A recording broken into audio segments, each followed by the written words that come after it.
noches, amigos. No es ningún misterio, no es ningún secreto que, en fin, el presidente de la República podría tomar alguna medida, anuncio, como ha insistido siempre él, en los estrictos marcos de la Constitución en los próximos días.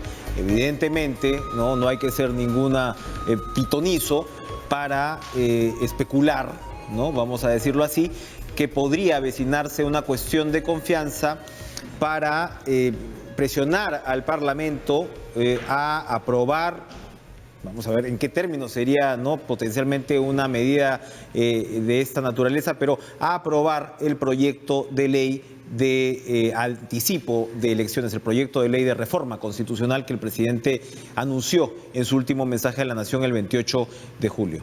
Evidentemente, pues vamos a ver cómo se desarrolla esta situación. Sabemos que ya el Congreso le ha negado una cuestión de confianza al Ejecutivo durante este periodo, En su caso fue cuando se censuró al gabinete o se le negó la confianza al gabinete que dirigía Fernando Zavala.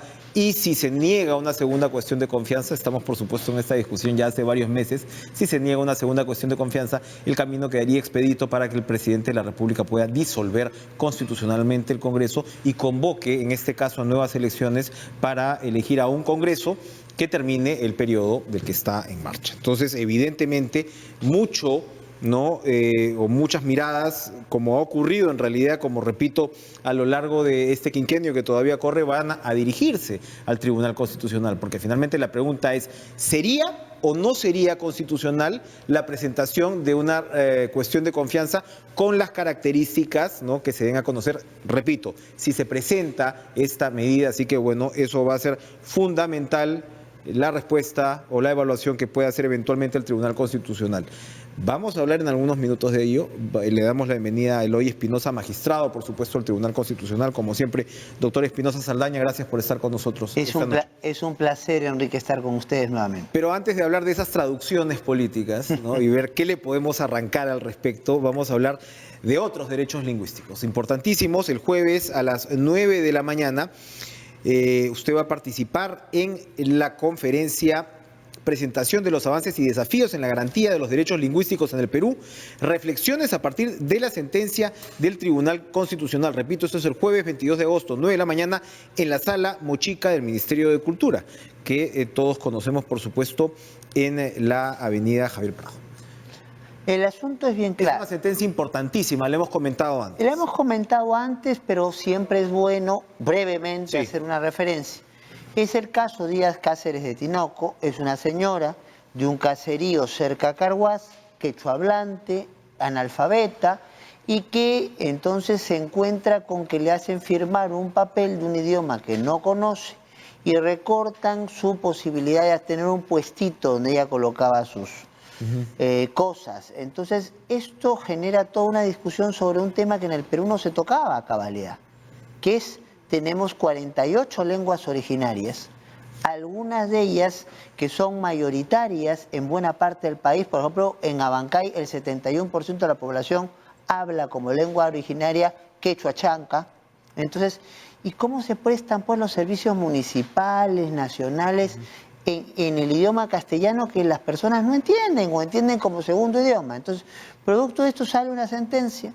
Coordinamos entonces y hemos conseguido... ¿Aproximadamente hace un año salió la sentencia? Más o menos. ¿No? Y en este año se ha trabajado duro porque ya no solo hay un mapa etnolingüístico, para los amigos, ¿qué significa esto? Que en el Perú se ha distinguido dónde hay poblaciones predominantes, porque la Constitución es muy clara, donde hay lenguas originarias predominantes, ese es un idioma oficial, y esto ha permitido la capacitación de funcionarios públicos en diferentes partes del país en estas lenguas originarias. Y todo lo que ha ocurrido al respecto con el diseño del mapa y la relación de estos cursos es lo que vamos a presentar el jueves. Entonces, gracias a la gentileza del Ministerio de Cultura, el ministro inaugura, Yo explico un poco los alcances de la sentencia y de lo que se estaba haciendo, y participa la viceministra de Interculturalidad y la viceministra de Gestión Pedagógica del Ministerio de Educación, probablemente Flor Pablo, que entiendo va a venir aquí, podrá explicarlo con más detalle, para ver cuánto se ha avanzado esto, y demuestra que las instituciones en el Perú pueden ponerse de acuerdo para hacer cosas importantes en favor de sectores vulnerables. Lo mismo estamos planteando hacer con una sentencia importante sobre educación rural, y podamos anunciarlo dentro de muy poco. Necesitamos trabajar desde quienes nos toca responsabilidades en el Estado en favor de aquellos que no ven coberturas y beneficios, o por lo menos no lo ven de manera suficiente. Se trata finalmente de una ampliación de derechos civiles, ¿no? En este caso, y lo podemos ver en la transformación de las instituciones, en la misma programación del IRTP, por ejemplo, ¿no? Sin duda, la demostración de que se tiene ahora programas en lenguas originarias en los noticieros es una constatación de lo que siempre tuvimos que reconocer, la pluralidad de nuestro país, que se refleja pues en la lengua, que es muy importante, porque la lengua es la que te marca cómo te vinculas con el mundo. O sea, no, entonces, eso es reconocer la identidad de una serie de colectividades que son tan o más peruanas que nosotros. Y a eso estamos trabajando. Muy bien, excelente noticia esta, y haremos sin duda la cobertura y el seguimiento de esta conferencia. Pero además, pues estaba yo hablando, comenzar el programa de, aquí hablamos de la riqueza de todas estas lenguas, y aquí pues con el castellano, el español, el ejecutivo y el legislativo no se están entendiendo. Aún así, hablemos de una sola.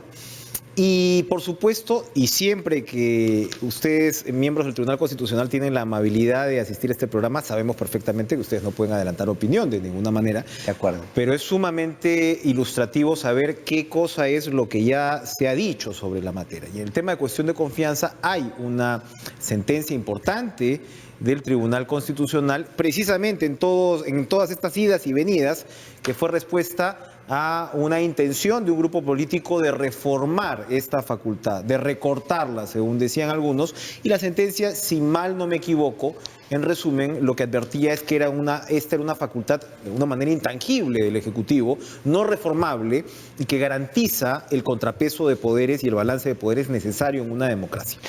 En noviembre del año pasado sacamos la sentencia a la cual hace referencia. Entonces hay que entender la naturaleza de la cuestión de confianza. La cuestión de confianza, su nombre lo indica.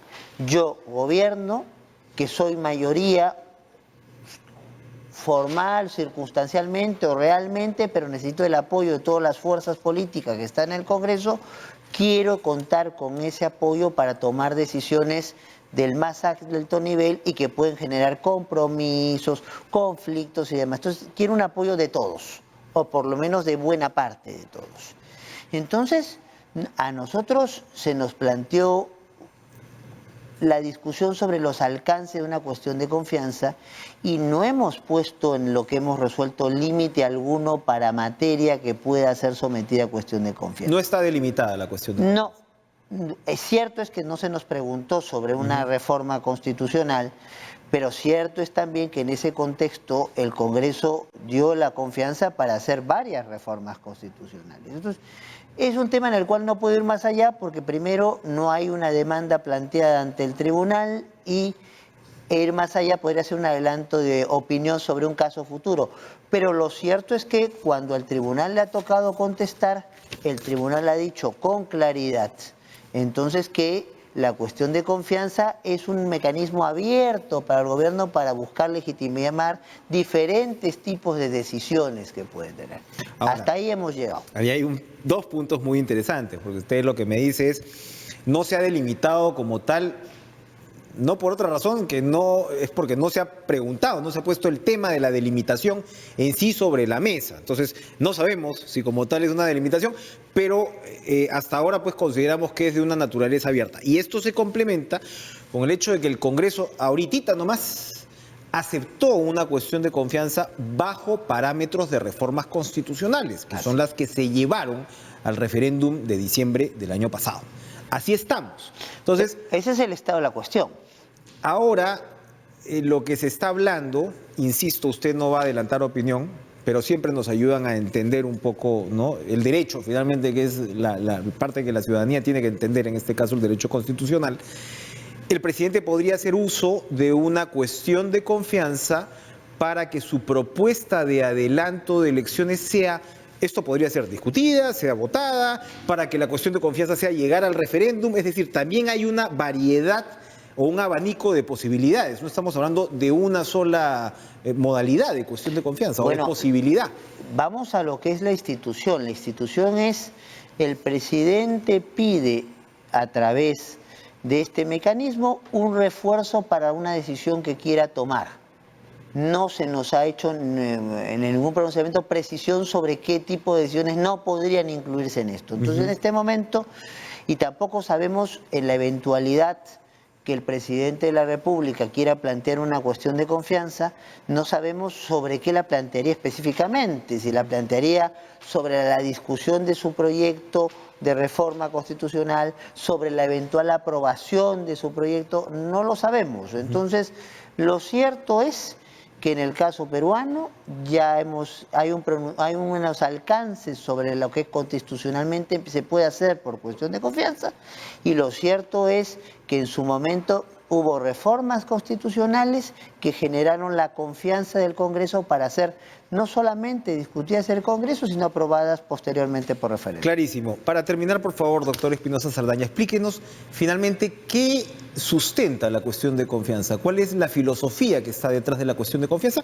porque en los últimos años hemos visto claramente una situación política de entrampamiento repetido, donde el Ejecutivo es de un signo, el Legislativo de otro. Y ya los historiadores nos han recordado, ¿no?, en repetidas oportunidades, que este es un fenómeno que siempre ocurre cuando se da esta situación.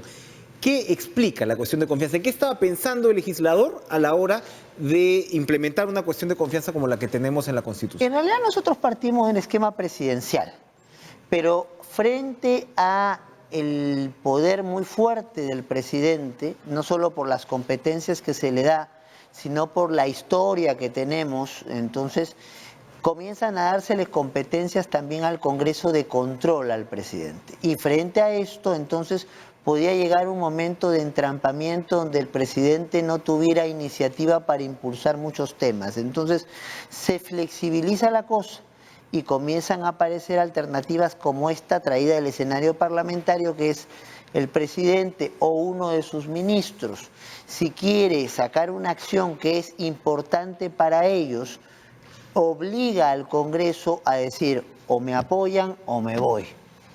Entonces, esa es la idea de la incorporación de una institución de origen parlamentario en el contexto nuestro. La idea finalmente es sostener un régimen presidencialista.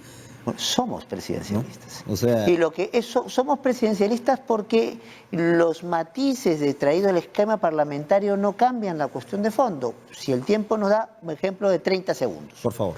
Entonces, por ejemplo, en algunos países, entonces, los de tipo parlamentario, cuando yo censuro a un ministro, entonces se cae ese ministro y se puede caer todo el gabinete, que es el gobierno. En el caso peruano, el presidente es jefe de Estado, jefe de gobierno, y no es censurable, con lo cual se caen los ministros, pero puede el mismo presidente insistir con las líneas políticas con nuevas caras y pone al Congreso en el riesgo de, si censura 2 gabinetes, irse. Entonces ese es el problema que a veces tenemos cuando no tomamos en cuenta que tenemos una base presidencialista, a pesar de estas introducciones de elementos de otros regímenes. Bueno, ahora hay...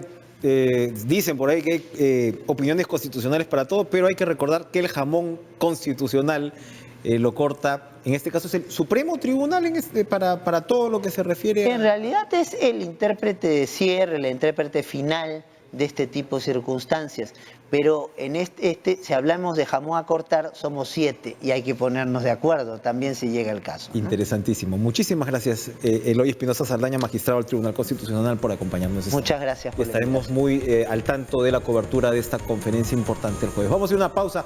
Regresamos con la ministra de Educación, Flor Pablo. No se muevan.